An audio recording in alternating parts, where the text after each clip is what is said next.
é, a produtividade total dos fatores, né, a PTF, que o nosso A da função de produção, nós já vimos que ele tem um papel fundamental, essencial, com o modelo de rendimento decrescente, porque no longo prazo, e ficou ruim aqui a vírgula, né, mas vocês desculpem que eu vou digitando, passando, e o TEC às vezes é meio chato, mas no longo prazo o crescimento da economia depende do crescimento desta produtividade. Então, nós sabemos que essa é a chave para o crescimento se você está no modelo de rendimento decrescente. Você está no modelo AK, você consegue até crescer sem A, só via acumulação. Nós já discutimos isso também N vezes. Mas, mesmo assim, ela pode levar a crescimento também, né? Porque A vezes K, então se ela está crescendo, a economia cresce ainda mais. Então, independente aí da leitura, se é mais para cá ou mais para lá, ou se é AK depois vira, ou se tem um mix das duas coisas, a produtividade é sempre muito importante. O problema é que é muito difícil explicar a produtividade.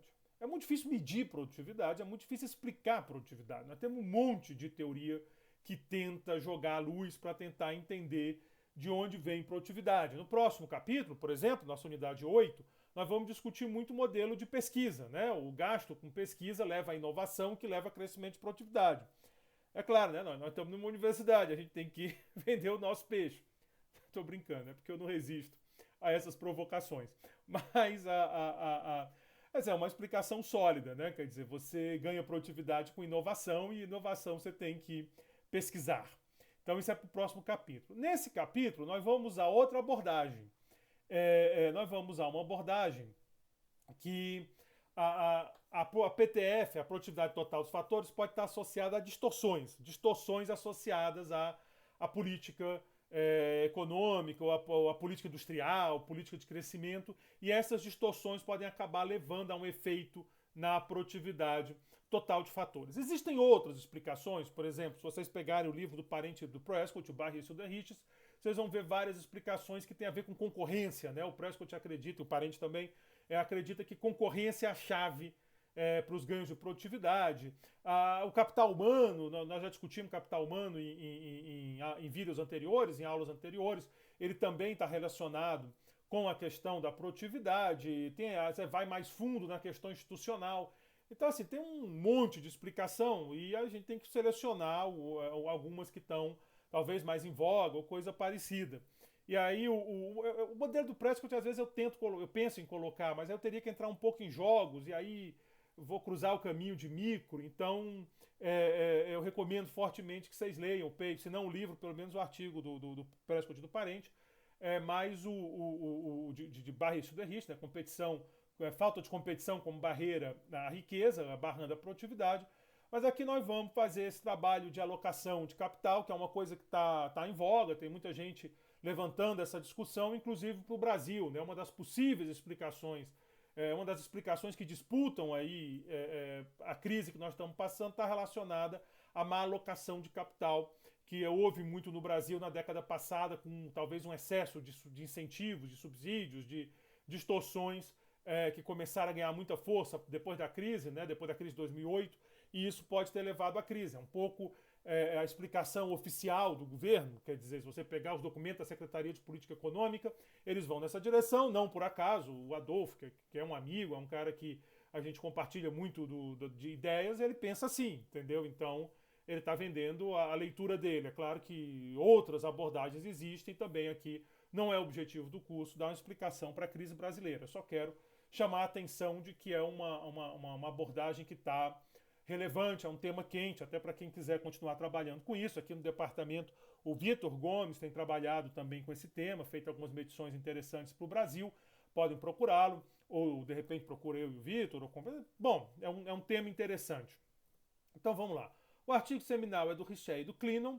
E se eu estiver pronunciando o nome do Richet errado, eu já peço perdão. Eu tenho dificuldade em pronunciar nomes orientais, eu não domino as línguas, então fica difícil. Mas eles mostram a importância da alocação de capital na determinação da PTF, esse artigo de 2009, salvo engano, no Quarterly Journal of Economics. O que eles vão fazer é o seguinte: eles vão usar dados a nível de firma, né? Geralmente, para ficar legal, é dado a nível de firma, isso dá um certo trabalho, para mostrar que se os países que eles estudam tivessem uma alocação de capital semelhante à dos Estados Unidos, se fosse possível fazer isso, quer dizer, pegar a alocação do país e redistribuir para ficar parecida com a dos Estados Unidos, isso poderia levar a um ganho na produtividade total dos fatores na China de até 50% e na Índia de até 60%. Então nós estamos falando do impacto razoável. É um artigo, de novo, que teve muito impacto, foi muito citado. Então, e não é um impacto assim pequeno, de 1, 2%, não, de 50%, cara. É uma coisa bem significativa que você poderia ganhar de produtividade se você conseguisse mudar a alocação de recursos. Bom, eu vou apresentar para vocês a espinha dorsal do artigo, do modelo lá no artigo do Richet e do Klinnon.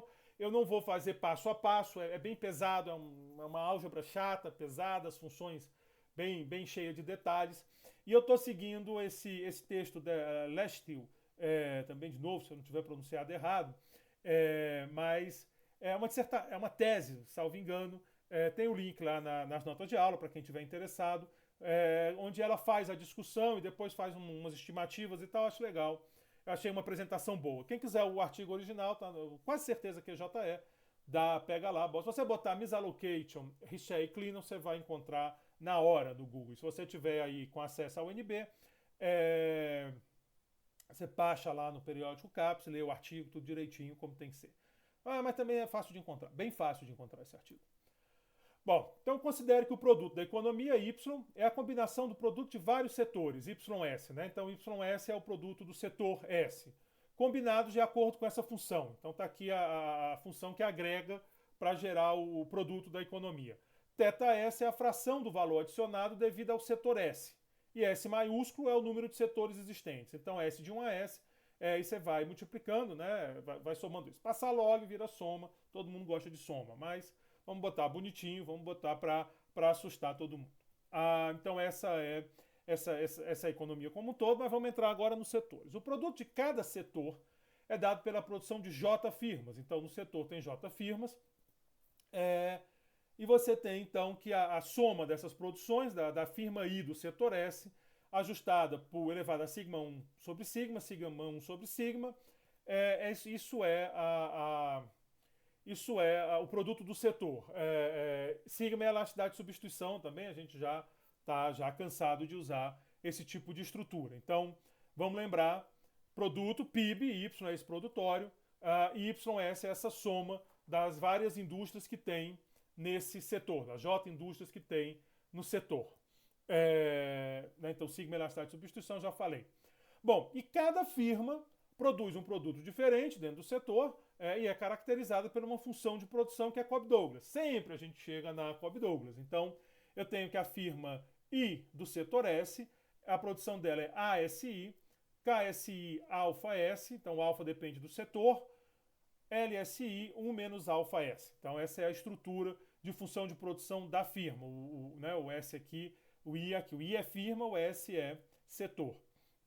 Bom, uma característica importante do modelo que vai acontecer é que, além da heterogeneidade por conta da produtividade, como lá no Melitz 2003, que bota essa questão de heterogeneidade, essa questão de heterogeneidade é um tema muito quente, economia internacional, organização industrial, crescimento, porque é uma coisa que é importante, geralmente a gente meio que agrega demais. É claro que você sempre vai ter algum grau de agregação, então se começar a te encher o saco, seu colega lá de micro começar a dizer que os caras de macro agregam tudo, você pergunta com quantos setores ele trabalha, se só existe isso mesmo na economia. Quer dizer, sempre tem algum grau de agregação e a gente é malandro e agrega logo tudo, mas, mas essas heterogeneidades são importantes, são interessantes, geram uma discussão boa, e tem esse artigo do Melitz de 2003, mas aqui, além repare que a produtividade é específica da firma, né? SI, não é só S, mas além disso, elas vão ter distorções que são idiosincráticas nos preços dos insumos e dos produtos. E essas distorções que digamos assim, o que vai chamar nosso interesse aqui, quem vai contar nossa história. Essas distorções são modeladas como uma taxa na produção, que independe dos fatores da combinação de fator utilizado, e a distorção no insumo como uma taxa no uso do capital. Então eu estou pensando no que a distorção pega o capital. Você pode dar trabalho, em tese só vai complicar ainda mais a análise, mas ela pode botar. Então essa taxa do capital ela afeta o uso relativo de capital na produção. Se eu quero induzir ou não essa acumulação de capital. É uma taxa, modelagem, mas se você virar o valor, você botar o tal lá como negativo, vira um subsídio. E talvez o subsídio seja até mais interessante, seja mais o caso. Então você pode dar um subsídio à produção independente do uso dos fatores, vai pegar a produção, ou você pode dar um subsídio lá no capital, porque você quer incentivar investimento, por exemplo. Mais ou menos BNDES, ali no Programa de Sustentação do Investimento, pós-crise de 2008, tentando induzir as firmas a investir. Então você está mexendo lá na acumulação de capital, você está botando, às vezes chama o edge, né? Você está botando um edge lá, afetando a decisão ótima do agente para um lado ou para o outro, dependendo de como é desenhada a política. Bom, com essa estrutura, o lucro da firma não depende apenas de preço e quantidade, mas também das distorções. Então, o lucro da firma do setor, firma I do setor S, vai ser PSI, que é o preço que ela está vendendo, YI, mais multiplicado por isso, que eu insisto, pode ser um subsídio ou uma taxa, dependendo do sinal. O custo dela vai ter o custo do trabalho, e aqui ele deixou limpo, e vai ter o custo do capital, que também pode virar um subsídio se eu colocar o tal negativo, né? Que aí eu vou pagar menos do que R pela unidade de capital. Do jeito que está aqui, se tal Y e tal K for positivo, é taxa, né? Você produz, você leva para casa menos do que produz e você paga de capital mais do que R. Mas insisto, é muito fácil virar o sinal para você levar para casa mais do que produz, um subsídio à produção, ou você pagar menos do que R pelo capital, um subsídio à acumulação de capital, ao uso de capital pela firma. Então, o lucro da firma, como eu disse, PSI, PSI o preço, W o salário, R remuneração do capital, e aqui as duas distorções, a distorção da produção e a distorção do capital. Esses dois caras aqui é que são importantes para a gente, é com eles que nós vamos mexer para contar a história aqui desse vídeo, dessa unidade. Bom, como costuma ser o caso em mercado de competição monopolística, aí que eu estou dizendo, eu não vou resolver o problema, porque essas coisas ficam grandes, a maximização de lucro faz com que o preço seja um markup sobre o custo marginal. Isso aí vocês viram lá em micro, nessa altura do campeonato já devem ter visto isso em micro. Então, o preço vai ser sigma sobre sigma menos 1, W1 menos alfa S sobre 1 menos alfa S, R alfa S sobre alfa S, 1 mais tal K, ASI menos 1 tal YSI. Então esse é o preço da firma, onde o markup é esse termo sigma sobre sigma menos 1, o resto é o custo marginal. E é importante notar o seguinte, além do preço dos fatores WR e da produtividade, ASI, as distorções do produto e capital, tal K, tal Y, ela também afeta o preço da firma. Então essas distorções elas vão ter efeito lá no preço que a firma vai cobrar no final do dia. Então você tem uma distorção de preços que vem dessa distorção associada talvez a uma política de incentivo ou uma política tributária, tanto faz como é que você vai desenhar, tanto faz aqui, o impacto importa muito, mas aqui para modelar, né, você está botando, depois você bota o sinal que você quiser. A receita marginal do produto, vamos defini-la aqui como a derivada parcial da função receita em relação a cada fator multiplicado pelo inverso do markup. A receita marginal do produto de um fator obtida pela multiplicação pela multiplicação do produto marginal do fator, e a receita marginal ela nos diz o ganho marginal na receita líquida quando aumenta o uso do fator. Como a receita da firma é dada, a receita da firma é PSI, YSI, as receitas marginais do trabalho, MRPL, e do capital, MRPK, vão ser dadas por... E aí, de novo, você faz lá a matemática da coisa. Como eu disse, eu não vou entrar nos detalhes dessas contas todas, mas eu quero chamar a atenção que as receitas marginais vão ser determinadas não só pelo preço dos fatores, como seria numa economia sem distorção, né? A receita marginal do trabalho igual ao salário e a receita marginal do capital igual a R, se tal K e tal Y fosse zero, mas não, eles não são zero, então eles vão distorcer também as receitas marginais, eles vão distorcer os preços, eles vão distorcer as receitas marginais. Chama a atenção o seguinte, a receita marginal do trabalho ela vai ser afetada só pela distorção do Y, aquela distorção que afeta o produto como um todo. A do capital não, vai ser afetada pela distorção do capital e do Y, que faz sentido, porque a do Y pega, não importa o uso dos fatores, e a do capital pega só o capital. Então isso é muito intuitivo, volto a dizer, as contas são pesadas, mas os resultados a gente está tentando fazer ficar intuitivo, né? Quer dizer, é só o joguinho do como as distorções vão aparecendo. Pois é o que eu estou dizendo. Que as distorções do capital não afetam o MRPL, porém as distorções do produto afetam os dois, o MRPL e o MRPK. Bom, para fins de análise, nós vamos usar dois conceitos de produtividade. O primeiro eu vou chamar de PTFQ, é a produtividade total dos fatores ajustado pelo preço da firma, ou seja, um conceito de produtividade física, né? É físico o conceito.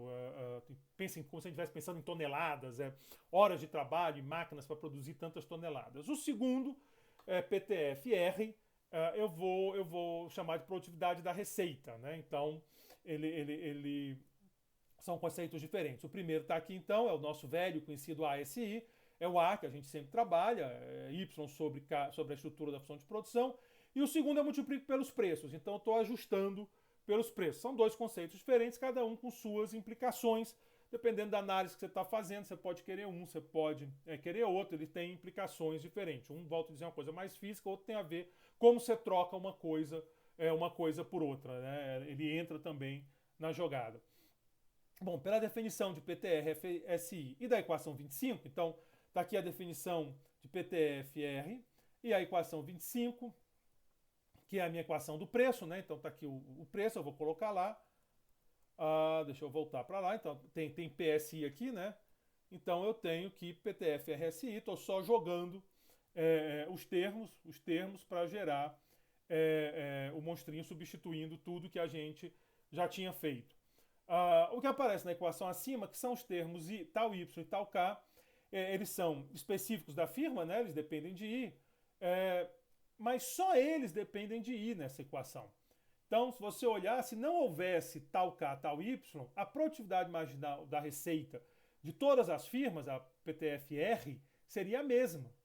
Porque a sigma, W, 1 menos alfa, que é do setor, ela seria diferente entre os setores, mas entre as firmas seria a mesma. Então, a conclusão lá do artigo do Rissé e do Klenow é que as distorções entre a PTFR nas empresas de um mesmo setor decorrem, portanto, dessas distorções do produto e do capital. Resultado curioso, né? Claro que isso é um modelo, então tem outros motivos para a gente pensar nessas diferenças, motivos mais complexos. Mas como foi modelado aqui, sobrou só as distorções, mas o fato é que você pode pensar outras razões, a cultura empresarial importa, talvez,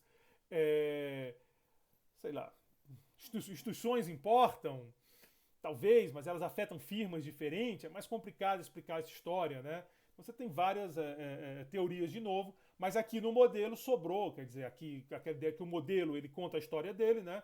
Sobrou essas distorções como fonte de diferença da PTFR entre as empresas de um mesmo setor. Se for de outro setor, não, porque aqui a tecnologia dos setores são diferentes, está aqui o alfa S, que não me deixa mentir. Bom, a produtividade física, PTFK, que vai ser o próprio ASI, também não aparece na PTFR, até porque se aparecesse eu teria o elemento típico da firma. Pode parecer estranho, você pode pensar, mas como não? Como que a produtividade física não explica? O problema é que as empresas mais eficientes vão cobrar preço menor. Só de novo, vamos voltar, porque é chato lembrar, é a coisa complicada, mas é só olhar da equação 25, ó, o ASI aparece aqui, né? O preço está aqui, ele aparece dividindo. Então, quanto maior a ASI, menor o preço e as coisas vão se compensando. Então, o modelo, de novo, todo bonitinho, PTE. Função Cobb-Douglas é uma maravilha, sempre. Mesmo quando você vai agregando de outro jeito, as coisas funcionam, se substitui muito direitinho. Então você tem essa compensação de forma que, de fato, só a política, né, só as distorções de capital e produto que vão justificar diferenças entre as produtividades das diversas firmas de um determinado setor. Bom, então está aqui a produtividade da receita a nível de setor. Agora eu estou indo para o setor, então vou agregar as firmas. De novo, aqui é uma continha chatinha de fazer, mas aí, bom, ou você tenta fazer, tá? Segue lá o artigo, ou segue a tese que eu recomendei. Eu recomendo usar a tese, eu acho que é mais intuitivo. Mas essa aqui é a produtividade da receita a nível de setor, é dada por esse termo, onde o eta SI é a participação da firma I no produto do setor S. Então, você basicamente está ponderando as produtividades. É isso que você está fazendo. E de novo tem o efeito do tal Y e do tal K. Eles aparecem afetando essas produtividades, naturalmente afetando também, ponderado pela participação da firma no setor. Então, o efeito específico da firma tem a ver com o efeito específico do setor. A produtividade do setor é dada, tá aqui o cálculo da produtividade do setor, propriamente dito, vai depender da PTFR e da PTFR-SI. De novo aqui, para ter certeza de que eu ia me lembrar, desculpem, aqui foi erro do meu slide. Quando não existem distorções, a PTFRS ela vai ser igual a PTRFSI. Você tem ausência de distorções. Com distorções, a coisa muda de figura. Quando não existem distorções, né? E a produtividade da indústria, então, seria dada apenas por essa soma aqui a soma das produtividades das diversas firmas. Mas isso na ausência de distorção. Com distorção, a coisa muda de figura, mas aí eu posso ter, olha que legal, o que eu posso ter então é a razão AS estrela, ela vai me dar uma medida de eficiência alocativa do setor. Eu vou chamar essa medida de RS. Então, reparem, aqui seria a produtividade se não tivesse as distorções. Então seria dado por esse termo aqui. Na ausência de distorção, esse é o termo. Com distorções é esse cara aqui. A razão entre um e outro me dá uma medida de eficiência alocativa do setor, a RS AS sobre a estrela S. Então essa aqui é a medida de eficiência alocativa do setor. Você vai calculando esses termos todos aqui, né? Os terminhos todos aqui que a gente calcula, e no final você chega, está aqui o PTFR-SI, está aqui o PTFR-S, e no final você chega, né? Todos esses caras aqui não existirem, fica só a composição. E aí você tem essa medida. Como a diferença entre PTFR e PTFR-SI será tanto maior quanto maiores forem as distorções, é possível dizer o seguinte: quando o RS é próximo de 1, o setor tem poucas distorções. A Lastil, talvez, ela agrega as produtividades setoriais para encontrar ela. Então ela vai pegar essa produtividade setorial que nós fizemos e vamos agregar mais uma vez para gerar a produtividade agregada para encontrar a medida, e usar a mesma lógica para encontrar a medida de eficiência alocativa para uma amostra de 52 países em anos diferentes, porque você precisa de dado de firma e não é trivial achar esses dados. Então, quando você consegue, comemora. Tem um trabalho aqui do Brasil, não estou com a... Foi um trabalho de um aluno da FGV de São Paulo, que saiu na revista de econometria. Eu acho que tem citado nas notas de aula, senão eu vou ficar devendo a citação para vocês, onde ele calcula a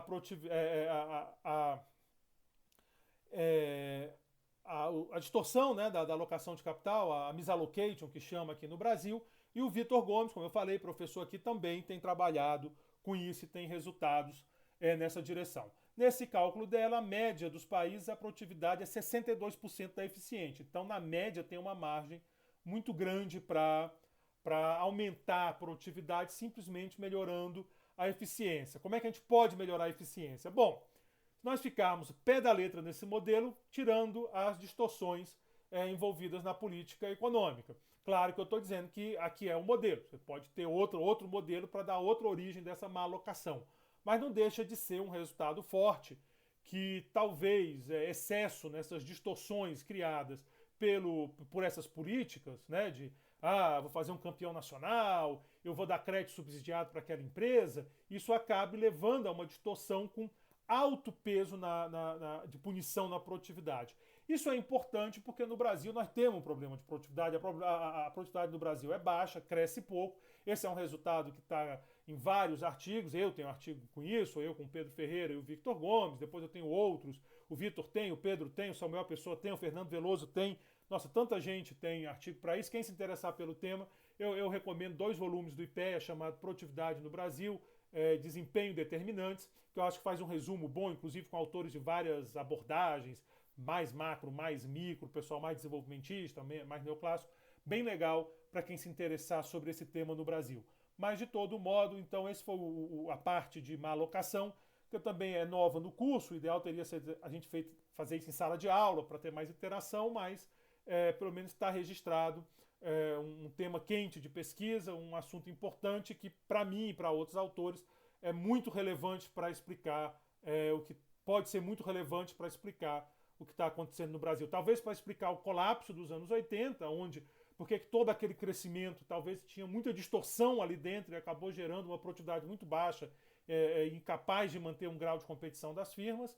E agora a gente repetiu o experimento numa escala menor, mas também com efeitos desastrosos na economia. Então essa é uma leitura, insisto, existem outras, eu não sou dono da verdade, mas é o tipo de abordagem que eu faço nos meus trabalhos. Muito obrigado pela atenção de vocês. Na próxima aula a gente fala de contabilidade do desenvolvimento, uma coisinha mais empírica, só para fechar essa unidade. Obrigado pela atenção de vocês.